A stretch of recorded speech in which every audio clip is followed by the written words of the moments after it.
காத்து அறம் வளர்ப்போமே,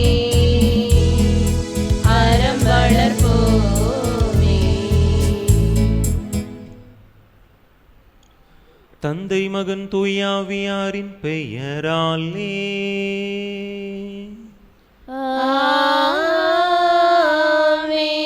நம் ஆண்டவராகிய இயேசு கிறிஸ்துவின் அருளும் கடவுளின் அன்பும் தூய ஆவியாரின் நட்புறவும் உங்கள் அனைவரோடும் இருப்பதாக. உம் ஆன்மாவோடும் இருப்பதாக. இயேசுவில் அன்பார்ந்த சகோதர சகோதரிகளே, இன்றைய திருப்பலியானது இறைவனில் மரித்த அருட்தந்தை இருதயராஜ் என்பவருடைய ஆன்ம இளைப்பாற்றி பலியாக ஒப்புக் கொடுக்கப்படுகின்றது. தந்தை அவர்கள் நேற்றைய தினம்தான் இறை பதம் சேர்ந்தார்கள். நம்முடைய தூத்துக்குடி மறை மாவட்டத்தைச் சேர்ந்த அருட்பணியாளர் 63 வயது ஆகின்றது. தூத்துக்குடியில் இருக்கக்கூடிய திரு இருதய மருத்துவமனையிலே சிகிச்சை பெற்று கொண்டிருந்தார். நேற்றைய தினம் சிகிச்சை பலனின்றி இறை பதம் சேர்ந்திருக்கிறார். அன்னாருடைய நல்லடக்க நிகழ்வு இன்று காலை 9 மணிக்கு நம்முடைய ஆயர் தலைமையிலே தூத்துக்குடி திரு இருதயங்களின் பேராலயத்தில் வைத்து நடைபெறுகிறது. எனவே சிறப்பான விதத்தில் இந்த அருட்பணியாளருக்காக இறைவன் தாமே அவருக்கு நித்திய இளைப்பாற்றியை கொடுத்தருளும்படியாக இந்த தெய்வீக திருப்பலியிலே நாம் மன்றாடுவோம். இன்றைய நாளிலே நாம் தாயாம் திருவையோடு இணைந்து திருத்தூதரான புனித மத்தியாவை நினைவு கூர்ந்து கொண்டாடுகின்றோம். புனித மத்தியா யூதாசுக்கு பதிலாக திருத்தூதர் குழுமத்திலே சேர்க்கப்பட்டவர். இறைவனுக்கு உகந்த நல்ல ஒரு வாழ்க்கை வாழ்ந்தவர். தொடக்கம் முதலே இறைவனை நெருக்கமாக பின்பற்றி வந்தவர். நாமும் புனித மத்தியாவை போல இறைவனுக்கு உகந்த நல்லதொரு வாழ்க்கை வாழ தேவையான இறையருள் வேண்டி இந்த பலியிலே மன்றாடுவோம். தகுதியான விதத்தில் இந்த பலியை ஒப்பு கொடுக்க தடையாக இருக்கக்கூடிய நம்முடைய பாவங்கள், குற்றங்கள், குறைகள், பலவீனங்கள் அனைத்தையும் நினைத்து பார்த்து இறைவனிடத்திலே மன்னிப்பு வேண்டுவோம்.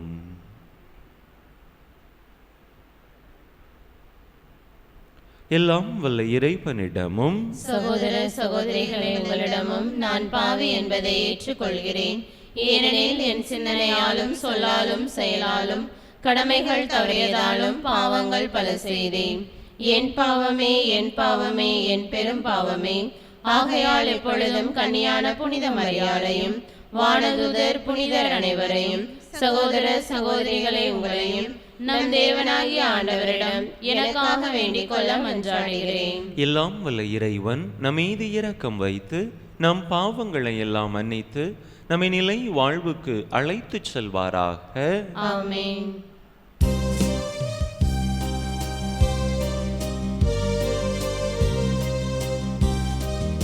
ஆண்டவரே இரக்கமாயிரும். ஆண்டவரே இரக்கமாயிரும். கிறிஸ்துவே இரக்கமாயிரும். கிறிஸ்துவே இரக்கமாயிரும். ஆண்டவரே இரக்கமாயிரும். ஆண்டவரே இரக்கமாயிரும்.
ஆண்டவராகிய இறைவனே, இறைவனின் திருச்செம்மறியே, தந்தையினின்று என்றென்றுமாக உதித்த இறைவன் மகனே நீர், உலகின் பாவம் போக்குபவரே, நீர் எம் மீது இரங்குவீர்.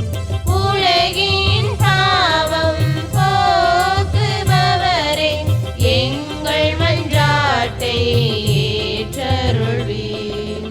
தந்தையின் வலப்பக்கம் வீற்றிருப்பவரே, நீர் எம் மீது இரங்குவீர். ஏனெனில் இயேசு கிறிஸ்துவே, நீர் ஒருவரே தூயவர், நீர் ஒருவரே ஆண்டவர், நீர் ஒருவரே உன்னதர். தூய ஆவியோடு தந்தை இறைவனின் மாட்சியில் இருப்பவர் நீரே.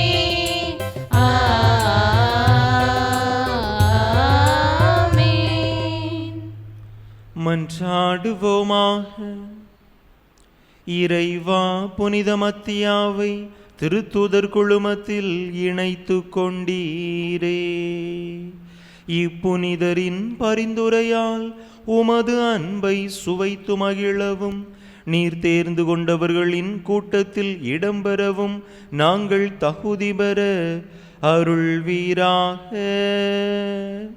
உமோடு தூயாவியாரின் ஒன்றிப்பில் ஒரே இறைவனாய் என்றென்றும் வாழ்ந்து ஆட்சி செய்கின்ற எங்கள் ஆண்டவரும் உம் திருமகனுமாகிய இயேசு கிறிஸ்து வழியாக உம்மை மன்றாடுகின்றோ. ஆமென்.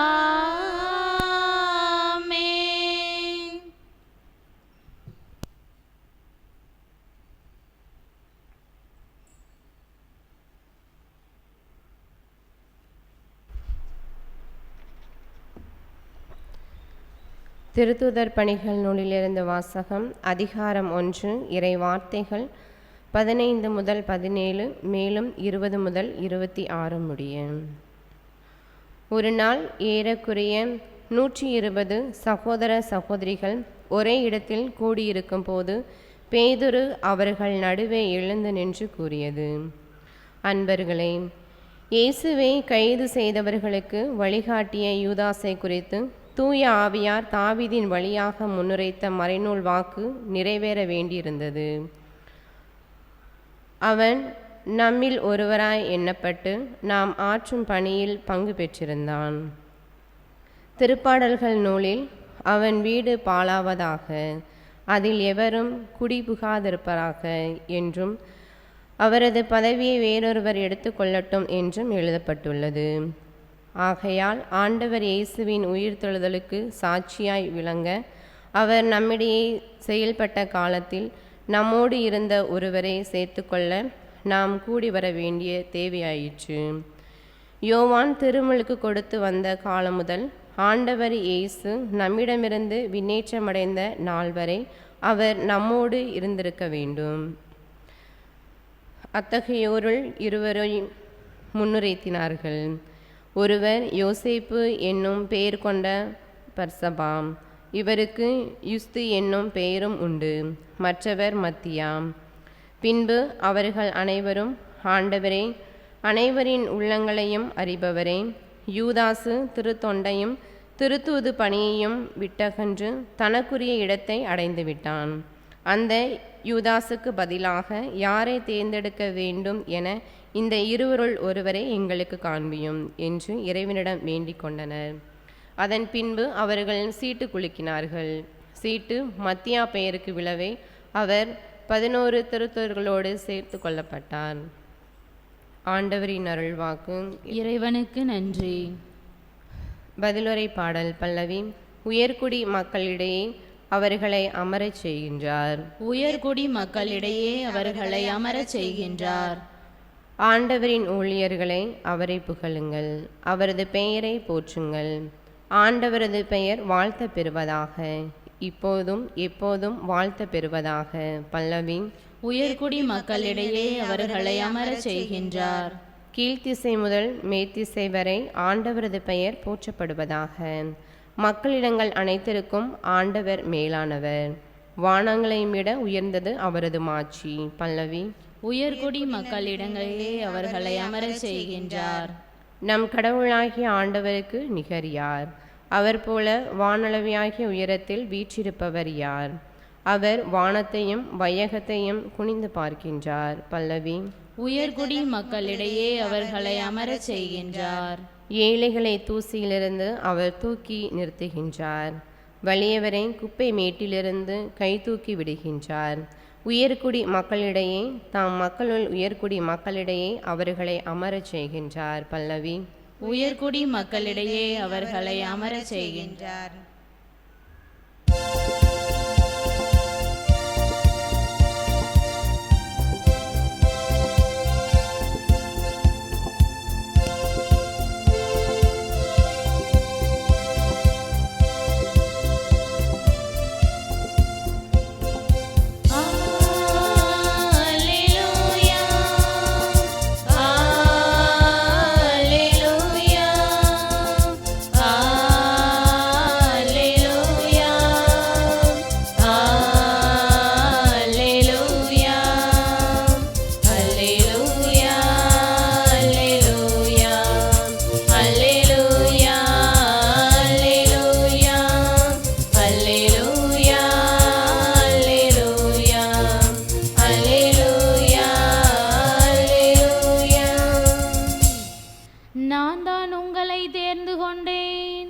நீங்கள் கனி தரவும் நீங்கள் தரும் கனி நிலைத்திருக்கவும் உங்களை ஏற்படுத்தினேன் என்கிறார் ஆண்டவர்.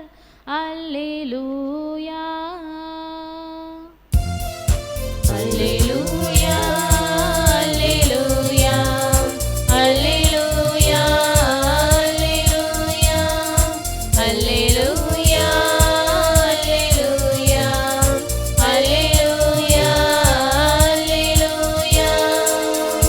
ஆண்டவர் உங்களோடு இருப்பாராக, உம் ஆன்மாவோடும் இருப்பாராக. யோவான் எழுதிய தூய நற்செய்தியிலிருந்து வாசகம். ஆண்டவரே மாட்சி உமக்கே. யோவான் எழுதிய தூய நற்செய்தி அதிகாரம் 15 இறை வசனங்கள் 9 முதல் 17 முடிய. யோவான் நற்செய்தி அதிகாரம் 15 இறை வசனங்கள் 9 முதல் 17 முடிய. அக்காலத்தில் இயேசு தம் சீடரை நோக்கி கூறியது, என் தந்தை என் மீது அன்பு கொண்டுள்ளது போல நானும் உங்கள் மீது அன்பு கொண்டுள்ளேன். என் அன்பில் நிலைத்திருங்கள். நான் என் தந்தையின் கட்டளைகளை கடைபிடித்து அவரது அன்பில் நிலைத்திருப்பது போல நீங்களும் என் கட்டளைகளை கடைபிடித்தால் என் அன்பில் நிலைத்திருப்பீர்கள். என் மகிழ்ச்சி உங்களுள் இருக்கவும் உங்கள் மகிழ்ச்சி நிறைவு பெறவுமே இவற்றை உங்களிடம் சொன்னேன். நான் உங்களிடம் அன்பு கொண்டிருப்பது போல நீங்களும் ஒருவர் மற்றவரிடம் அன்பு கொண்டிருக்க வேண்டும் என்பதே என் கட்டளை. தம் நண்பர்களுக்காக உயிரை கொடுப்பதை விட சிறந்த அன்பு யாரிடமும் இல்லை. நான் கட்டளையிடுவதையெல்லாம் நீங்கள் செய்தால் நீங்கள் என் நண்பர்களாயிருப்பீர்கள். இனி நான் உங்களை பணியாளர் என்று சொல்ல மாட்டேன், ஏனெனில் தம் தலைவர் செய்வது இன்னது என்று பணியாளருக்கு தெரியாது. உங்களை நான் நண்பர்கள் என்றேன், ஏனெனில் என் தந்தையிடமிருந்து நான் கேட்டவை அனைத்தையும் உங்களுக்கு அறிவித்தேன். நீங்கள் என்னை தேர்ந்து கொள்ளவில்லை, நான் தான் உங்களை தேர்ந்து கொண்டேன். நீங்கள் கனி தரவும் நீங்கள் தரும் கனி நிலைத்திருக்கவும் உங்களை ஏற்படுத்தினேன். ஆகவே நீங்கள் என் பெயரால் தந்தையிடம் கேட்பதையெல்லாம் அவர் உங்களுக்கு கொடுப்பார். நீங்கள் ஒருவர் மற்றவரிடம் அன்பு கொள்ள வேண்டும் என்பதே என் கட்டளை. ஆண்டவரின் அருள் வாக்கு. கிறிஸ்துவே உமக்கு புகழ்.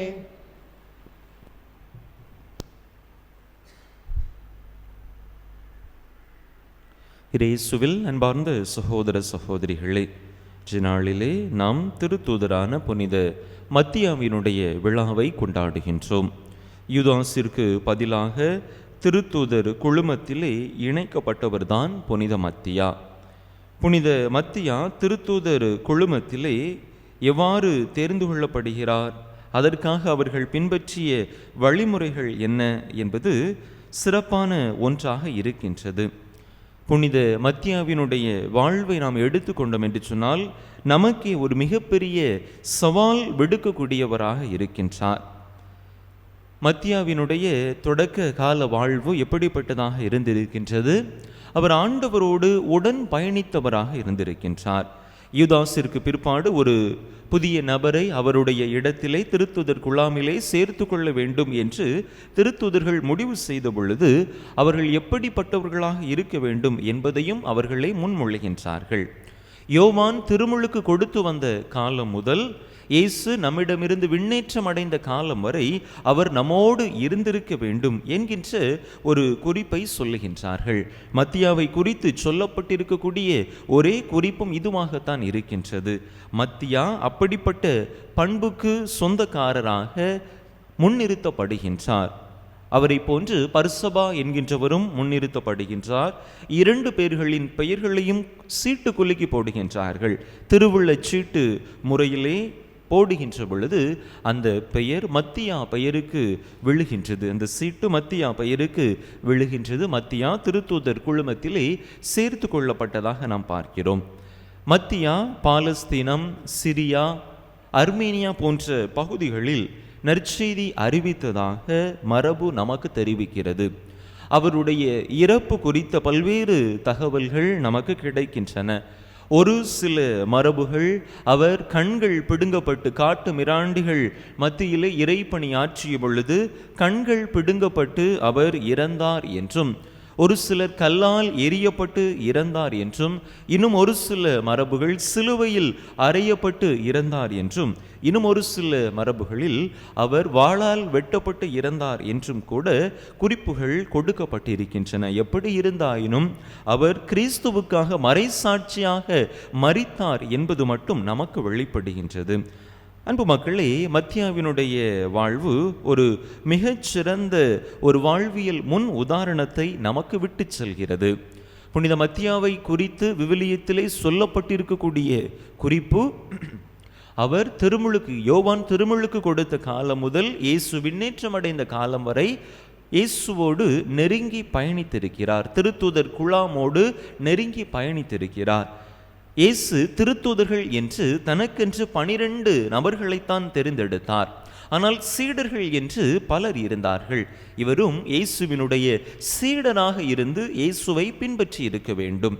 திருத்தூதர்கள் என்பவர்களுக்குத்தான் இயேசு சிறப்பு அதிகாரத்தை, அங்கீகாரத்தை கொடுத்திருந்தார். அவர் பெயரால் நற்செய்தியை அறிவிக்க, பேய்களை ஓட்ட, நோய்களை குணப்படுத்த என்று திருத்தூதர்களுக்கு தன்னுடைய சிறப்பு அங்கீகாரத்தை, தன்னுடைய சிறப்பு அதிகாரத்தை இயேசு கொடுத்திருந்தார். ஆனால் சீடர்களுக்கு அப்படிப்பட்ட அங்கீகாரம், அதிகாரம் வழங்கப்படவில்லை. இருந்த பொழுதிலும் கூட தனக்கு பதவி வழங்கப்படவில்லையே, தனக்கு அதிகாரமும் அங்கீகாரமும் கொடுக்கப்படவில்லையே என்று மத்தியா மனம் உடைந்து போகவில்லை. தொடர்ந்து இயேசுவோடு திருத்தூதர் குழுமத்தோடு அவர் பயணித்ததாக நாம் பார்க்கிறோம். இங்குதான் மிகச்சிறந்த ஒரு வாழ்வியல் பாடத்தை புனித மத்தியா நமக்கு கற்றுத் தருகின்றார். பல நேரங்களில் நம்முடைய குடும்ப வாழ்வாக இருக்கலாம், அல்லது நம்முடைய பங்கு சம்பந்தப்பட்ட காரியமாக இருக்கலாம். பல நேரங்களில் நமக்கு பொறுப்புகள் கொடுக்கப்பட்டால், நம்மை அங்கீகரித்தால், நமக்கான அதிகாரம் கொடுக்கப்பட்டால் நாம் முன்னின்று பல காரியங்களை செய்பவர்களாக செய்கிறோம். நமக்கு பொறுப்புகளும் அதிகாரங்களும் வழங்கப்படவில்லை என்று சொன்னால் நாம் முன்னின்று காரியங்களை எடுத்து செய்வது கிடையாது. பொறுப்பில் இருப்பவர்கள், அதிகாரத்தில் இருப்பவர்கள் பார்த்து கொள்ளட்டும். எனக்கு என்ன, எனக்கு தான் ஒரு பதவியும் ஒரு பொறுப்பும் ஒரு அங்கீகாரமும் கொடுக்கவில்லையே, நான் எதற்காக முன்னின்று எல்லா செயல்களையும் செய்ய வேண்டும் என்கின்ற மனநிலை பல நேரங்களில் நம்மிடத்திலே காணப்படுகின்றது.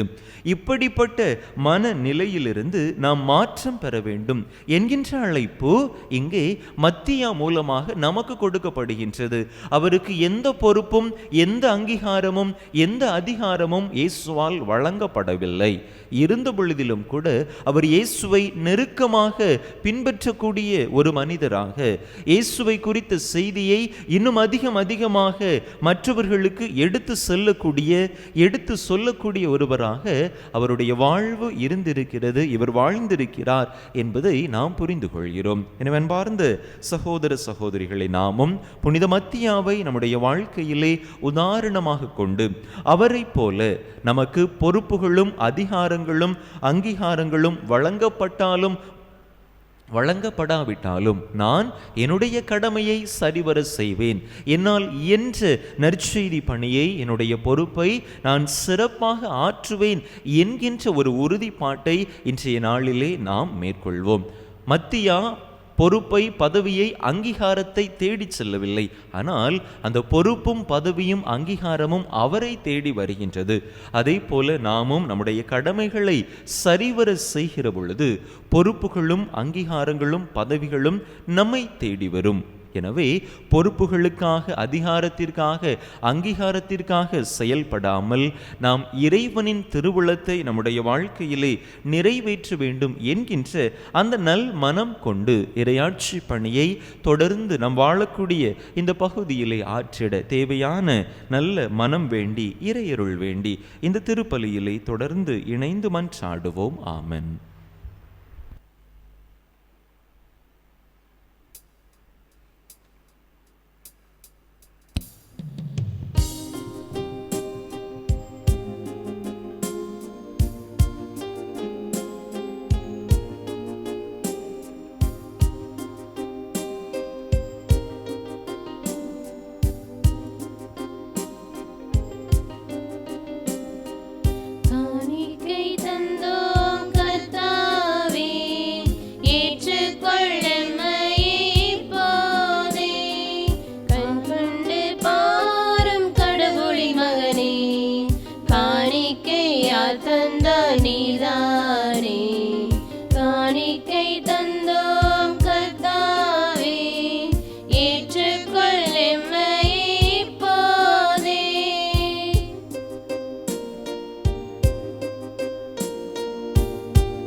சகோதர சகோதரிகளே, என்னுடையதும் உங்களுடையதுமான இப்பலி எல்லாம் வல்ல தந்தையாக இறைவனுக்கு ஏற்றதாகும்படி மன்றாடுங்கள்.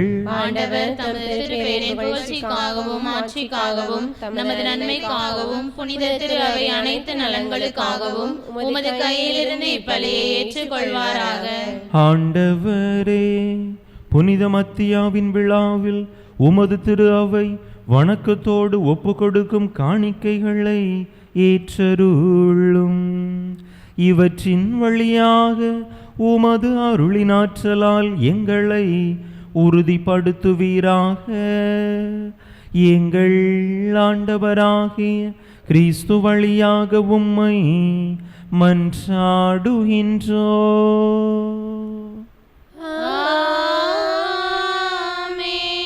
ஆண்டவர் உங்களோடு இருப்பாராக. உம் ஆன்மாவோடும் இருப்பாராக. இதயங்களை மேலே எழுப்புங்கள். ஆண்டவரிடம் எழுப்பியுள்ளோம். நம் இறைவனாகிய ஆண்டவருக்கு நன்றி கூறுவோம். அது தகுதியும் நீதியுமானது. ஆண்டவரே, தூயவரான தந்தையே, என்றும் உள்ள எல்லாம் வல்ல இறைவா, எங்கள் ஆண்டவராகிய கிறிஸ்து வழியாக எந்நாளும் எவ்விடத்திலும் நாங்கள் உமக்கு நன்றி செலுத்துவது மெய்யாகவே தகுதியும் நீதியுமாகும், எங்கள் கடமையும் மீட்புக்குரிய செயலுமாகும். ஏனென்றால் உமது திரு அவை உம்முடைய புனிதத்தின் அடையாளமாக என்றும் இம்மண்ணகத்தில் விளங்கவும், மக்கள் அனைவருக்கும் விண்ணக படிப்பினைகளை வழங்கவும், அது திருத்தூதர்களை அடித்தளமாக கொண்டு நிலைத்திருக்கவும் செய்தருளினீர். ஆகவே நாங்கள் இன்றும் என்றென்றும் வானதூதர்களின் அணிகள் அனைத்தோடும் சேர்ந்து இதய பற்றுதலோடு உமது புகழை குரல் எழுப்பி பாடுவதாவது:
ஆண்டவரே, நீர்மையாகவே தூயவர், தூய்மை அனைத்துக்கும் ஊற்று. ஆகவே உம்முடைய ஆவியை பொழிந்து இக்காணிக்கைகளை தூய்மைப்படுத்த உம்மை வேண்டுகின்றோம். இவ்வாறு எங்கள் ஆண்டவர் இயேசு கிறிஸ்துவின் உடலும் இரத்தமுமாக எங்களுக்கு இவை மாறுவனவாக.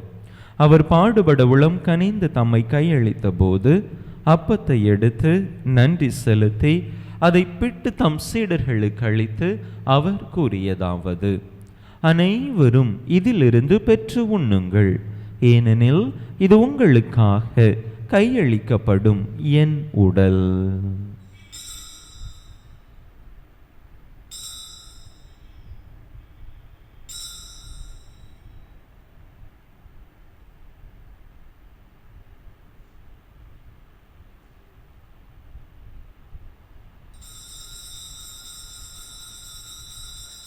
அவ்வண்ணமே இரவு விருந்தை அருந்திய பின் கிண்ணத்தையும் எடுத்து மீண்டும் உமக்கு நன்றி கூறி தம் சீடர்களுக்கு அளித்து அவர் கூறியதாவது: அனைவரும் இதிலிருந்து பெற்று பருகுங்கள், ஏனெனில் இது புதிய நிலையான உடன்படிக்கைக்குரிய என் இரத்தத்தின் கிண்ணம். இது பாவ மன்னிப்புக்கென்று உங்களுக்காகவும் பலருக்காகவும் சிந்தப்படும். இதை என் நினைவாக செய்யுங்கள்.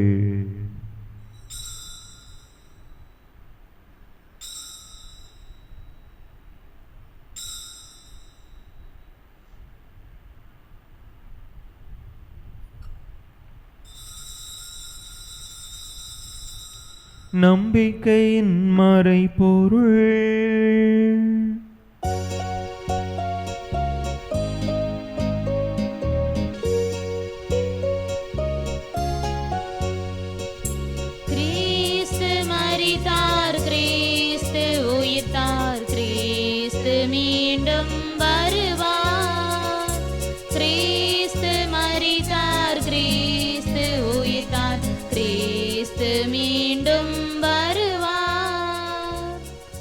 ஆகவே ஆண்டவரே, நாங்கள் கிறிஸ்துவின் இறப்பினையும் உயிர்ப்பினையும் நினைவு கூர்ந்து வாழ்வு தரும் அப்பத்தையும் மீட்பளிக்கும் கிண்ணத்தையும் உமக்கு ஒப்பு கொடுக்கின்றோம்.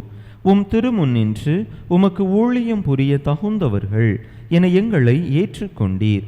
எனவே உமக்கு நன்றி செலுத்துகின்றோம். மேலும் கிறிஸ்துவின் உடலிலும் இரத்தத்திலும் பங்கு கொள்ளும் எங்களை தூய ஆவியார் ஒன்று சேர்க்க வேண்டுமென உமை தாழ்மையுடன் மன்றாடுகின்றோம். ஆண்டவரே, உலகெங்கும் பரவியிருக்கும் உமது திரு அவையை நினைவு கூர்ந்தருளும். எங்கள் திருத்தந்தை லியோ, எங்கள் ஆயர் ஸ்டீஃபன், எல்லா திருநிலையினர் ஆகிய அனைவரோடும் உமது திரு அவை அன்பில் நிறைவு பெறச் செய்தருளும். நீர் இவ்வுலகிலிருந்து உம்மிடம் அழைத்து கொண்ட அருட்தந்தை இருதயராஜ் எனும் அடியாரை நினைவு கூர்ந்தருளும். உம் திருமகனோடு அவரது இறப்பில் இணைக்கப்பட்டிருந்த இவர் உயிர்ப்பிலும் அவரை போல இருக்கச் செய்தருளும். மேலும் உயிர்த்தெழும் எதிர்நோக்குடன் துயில் கொள்ளும் எங்கள் சகோதர சகோதரிகளையும் இறந்தோர் அனைவரையும் இரக்கத்துடன் நினைவு கூர்ந்து உமது திருமுக ஒளியினுள் ஏற்றருளும். எங்கள் அனைவர் மீதும் இரக்கமாயிரும். கடவுளின் கன்னித்தாயும் எங்கள் பாதுகாவலியுமான புனித ஜெபமாலை அன்னை, அவருடைய கணவரான புனித யோசேப்பு, புனித திருத்தூதர்கள், நாங்கள் இன்று நினைவு கூறுகின்ற திருத்தூதரான புனித மத்தியா, இவ்வுலகில் உமக்கு உகந்தவராயிருந்தோர் ஆகிய புனிதர் அனைவருடனும் நாங்கள் நிலை வாழ்வில் பங்கு கொள்ளும் தகுதி பெற்று உம் திருமகன் இயேசு கிறிஸ்து வழியாக உமை புகழ்ந்தேத்தும் வரமருள உமை மன்றாடுகின்றோம்.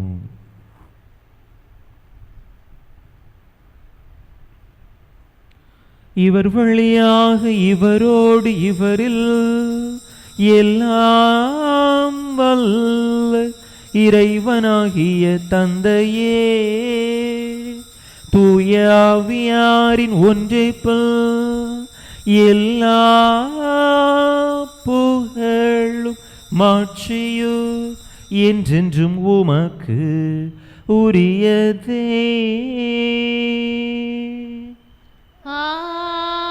ஆமென், ஆமென், ஆமென். மீட்பரின் கட்டளையால் கற்பிக்கப்பட்டு இறை படிப்பினையால் பயிற்சி பெற்ற நாம் துணிந்து சொல்லுவோம். விண்ணுலகில் இருக்கிற எங்கள் தந்தையே, உமது பெயர் தூயது என போற்ற பெறுக. உமது ஆட்சி வருக. உமது திருவுளம் விண்ணுலகில் நிறைவேறுவது போல மண்ணுலகிலும் நிறைவேறுக. எங்கள் அன்றாட உணவை இன்று எங்களுக்கு தாரும். எங்களுக்கு எதிராக குற்றம் செய்வோரை நாங்கள் மன்னிப்பது போல எங்கள் குற்றங்களை மன்னியும். எங்களை சோதனைக்கு உட்படுத்தாதேயும், தீமையிலிருந்து எங்களை விடுவித்தருளும். ஆண்டவரே, தீமை அனைத்திலிருந்தும் எங்களை விடுவித்து எங்கள் வாழ்நாளில் அமைதியை கனிவுடன் அருள உமை மன்றாடுகின்றோம். உமது இரக்கத்தின் உதவியால் நாங்கள் பாவத்திலிருந்து எப்போதும் விடுதலை பெற்று யாதொரு கலக்கமுமின்றி நலமாய் இருப்போமாக. நாங்கள் எதிர்நோக்கி இருக்கும் பேரின்பத்துக்காகவும் எமீட்பராகிய இயேசு கிறிஸ்துவின் வருகைக்காகவும் காத்திருக்கின்றோம். ஏனெனில் ஆட்சியும் வல்லமையும் ஆட்சியும் என்றென்றும் உமதே. ஆண்டவரே இயேசு கிறிஸ்துவே, அமைதியை உங்களுக்கு விட்டுச் செல்கின்றேன், என் அமைதியையே உங்களுக்கு அளிக்கின்றேன் என்றும் திருத்தூதர்களுக்கு மொழிந்தீரே. எங்கள் பாவங்களை பாராமல் உமது திரு அவையின் நம்பிக்கையை கண்ணோக்கி உமது திருவுளத்துக்கு ஏற்ப அதற்கு அமைதியையும் ஒற்றுமையையும் அளித்தருள்வீராக. என்றென்றும் வாழ்ந்து ஆட்சி செய்கின்றவர் நீரே. ஆண்டவருடைய அமைதி உங்கள் அனைவரோடும் என்றும் இருப்பதாக. ஆன்மாவோடும் இருப்பதாக. ஒருவருக்கொருவர் கிறிஸ்து வழங்கும் அமைதியை பகிர்ந்து கொள்வோம்.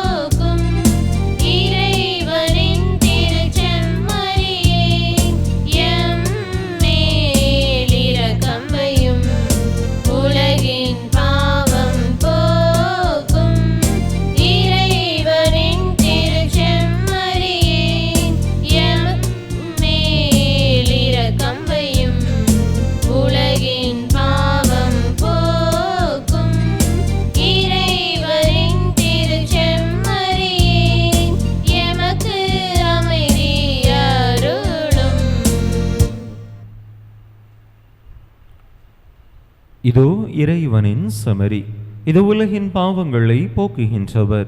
இந்த செம்மறியின் திருவிருந்துக்கு அழைக்க பெற்றுள்ள நாம் பேறு பெற்றோம். ஆண்டவரே, நீர் என் இல்லத்தில் எழுந்தருளி வர நான் தகுதியற்றவள். ஆனால் ஒரு வார்த்தை மட்டும் சொல்லியருளும், எனது ஆன்மா நலமடையும்.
மன்றாடுவோமாக. ஆண்டவரே, உமது குடும்பத்தை விண்ணக கொடைகளால் தொடர்ந்து நிரப்பியருளும். புனித மத்தியா எங்களுக்காக பரிந்து பேசுவதால் புனிதர்களோடு எங்களுக்கு பங்களித்து உமது பேரொளியில் எங்களை ஏற்றருள்வீராக. எங்கள் ஆண்டவராகிய கிறிஸ்து வழியாக உம்மை மன்றாடுகின்றோ.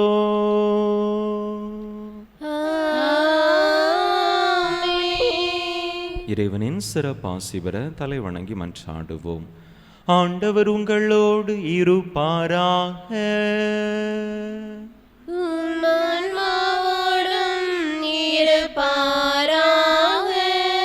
திருத்தூதர்களின் அடித்தளத்தில் உங்களை உறுதியாய் நிற்கச் செய்த இறைவன் புனித திருத்தூதர் மத்தியாவின் மாட்சியுள்ள பரிந்துரையின் பயனாக உங்களுக்கு ஆசி அளிப்பாராக.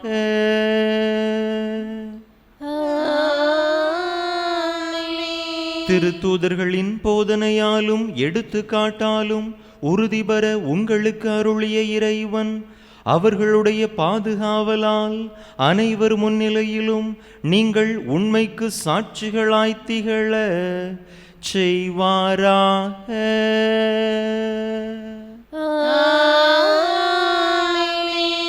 திருத்தூதர்களுடைய போதனையால் நம்பிக்கையில் உறுதிப்படுத்தப்பட்ட நீங்கள் அவர்களுடைய பரிந்துரையால் நிலையான விண்ணக வாழ்வின் உரிமை பேற்றினை பெற தகுதி பெறுவீர்களாக.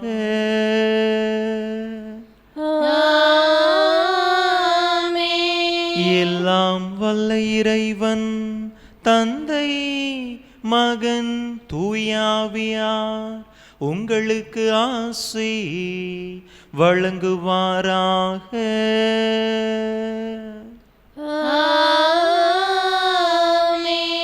இறையாசிரை நிறைவாக பெற்றவர்களாக சென்று வாருங்கள்.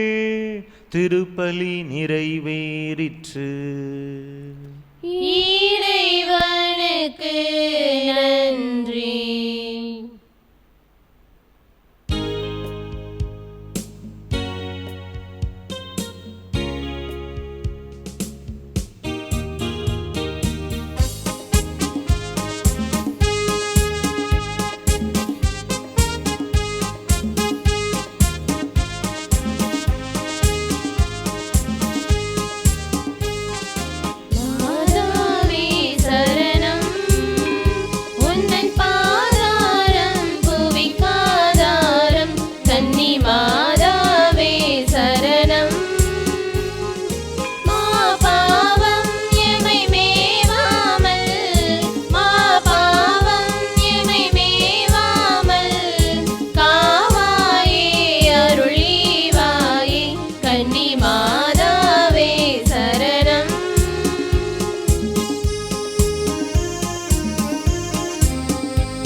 திருப்பலியை நிறைவேற்றிய தந்தையவர்களின் ஆன்ம நலனுக்காகவும் உடல் உள்ள நலனுக்காகவும் அருள் சகோதரிகளின் உடல் உள்ள நலனுக்காகவும் அவர்களது பணி சிறக்கவும் திருப்பலியில் பங்கேற்ற அனைவரின் குடும்ப நலனுக்காகவும் பிள்ளைகளின் நற்படிப்பிற்காகவும் வேண்டிக் கொள்வோம்.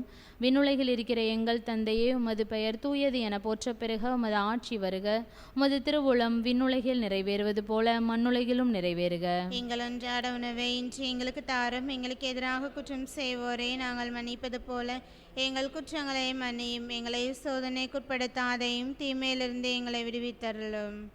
அருள் நிறைந்த மரியே வாழ்க, ஆண்டவர் உம்முடனே, பெண்களுக்குள் ஆசீர்வதிக்கப்பட்டவர் நீரே, உம்முடைய திருவயிற்றின் கனியாகிய இயேசுவும் ஆசி பெற்றவரே. புனித மரியே, இறைவனின் தாயே, பாவிகளாக இருக்கின்ற எங்களுக்காக இப்பொழுதும் எங்கள் இறப்பின் வேலை வேண்டிக் கொள்ளும். ஆமேன். தந்தைக்கும் மகனுக்கும் தூய ஆவிக்கும் ஆட்சிமை உண்டாவதாக. தொடக்கத்தில் இருந்தது போல இப்பொழுதும் எப்பொழுதும் என்றென்றும் இருப்பதாக. ஆமேன். புனித ஜெபமாலை அன்னையே எங்களுக்காக வேண்டிக் கொள்ளும். புனித ஜெபமாலை அன்னையே எங்களுக்காக வேண்டிக் கொள்ளும். புனித ஜெபமாலை அன்னையே எங்களுக்காக வேண்டிக் கொள்ளும். திருத்தூதராகிய புனித மத்தியாவே எங்களுக்காக வேண்டிக் கொள்ளும். நிலையான புகழுக்குரிய தூய இறை நற்கருணைக்கு எல்லா காலமும் ஆராதனையும் புகழும் போற்றியும் மாட்சிமையும் உண்டாக கடவது. தந்தை மகன் தூய ஆவியாரின் பெயராலே ஆமென்.